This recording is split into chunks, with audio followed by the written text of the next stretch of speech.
Good morning. How was your night? I wish I could say relaxing. I watched the presidential debate last night. I know that the US military uses fewer bayonets now than they used to, but those guys sure could have used a bayonet or two last night. Yes, they sure did go at it. Have you decided who you are voting for on November 6th? I am not sure. I really would like to vote for Obama because he promised to bring change.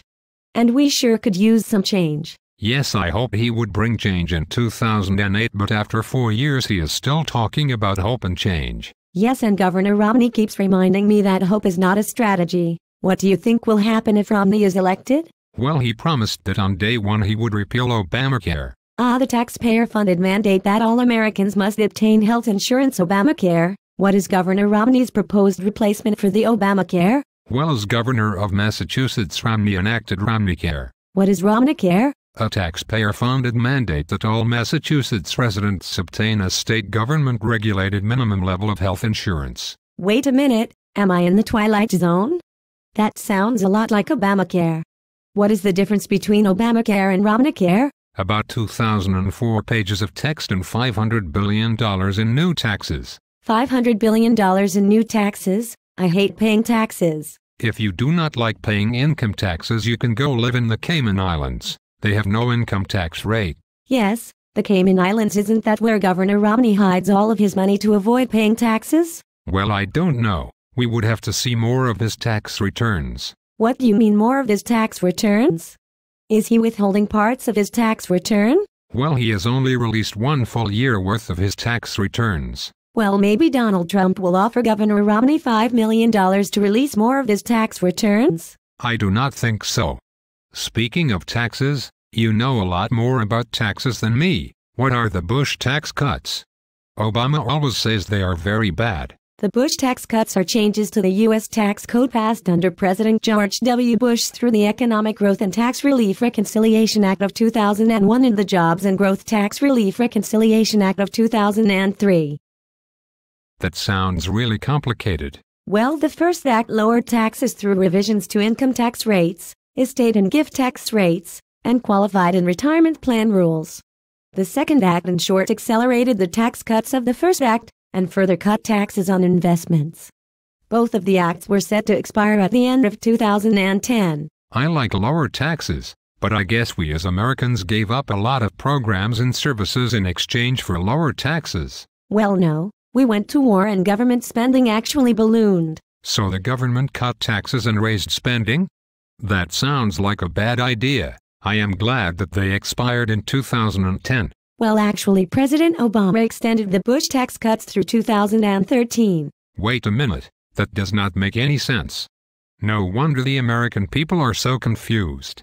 So what are the President and Governor Romney's plans for taxes going forward? President Obama wants to permanently extend the tax provisions and rates for lower wage earners and raise taxes for single people making more than $200,000 per year and married couples making more than $250,000. Governor Romney wants to lower everyone's tax rate by 20% and make up the lost revenue by capping deductions. Both plans are estimated to cost $2.3 trillion over 10 years. Wait, so they both have a totally different plan that do the same exact thing? Cost us more money. And about this capping deductions, I have 2 homes and pay a lot of medical expenses. I deduct about 35% of my income. Do you mean that under Governor Romney's plan I will just be taxed a lower rate on a higher amount? That sounds a lot like a bait and switch. That sounds right, but you should probably check your math with Candy Crowley. The big difference between their plans is the way that savings and investment income are taxed. President Obama wants to raise the capital gains and dividends tax rate by 25% for high wage earners and also tax them an additional 3.8% for Medicare on their investment income. Governor Romney would reduce the capital gains and dividend tax rate to 0 for lower wage earners and keep the current 15% rate intact for married taxpayers making more than $200,000 and single people making more than $100,000. They say that the only things in life that are certain are death and taxes. But it sounds like either way, with spending so out of control and the government carrying all of this debt, taxes are going to kill me. Well, don't die, because unless Romney is elected, that will not be free either. Currently, if you have more than $5,120,000, you will pay taxes when you die. President Obama would like anyone who dies with more than $3,500,000 to pay a 45% tax for dying. It sounds like the Democrats and the Republicans are 6 of one and half a dozen of the other.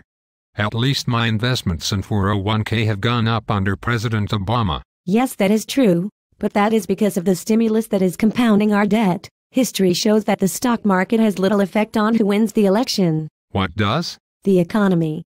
Since 1932, 11 incumbents have sought re-election. Only 3 have lost, and they lost every time the economy was in the gutter. In 1932, Herbert Hoover lost his re-election race and unemployment was at 25%. In 1980, the stock market went up, but Ronald Reagan beat Jimmy Carter in a period of stagflation where inflation was at 13%, unemployment was above 7%, and we were entering a recession. In 1992, the stock market went up, but George H.W. Bush lost to Bill Clinton as America was emerging from a recession. So who are you going to vote for?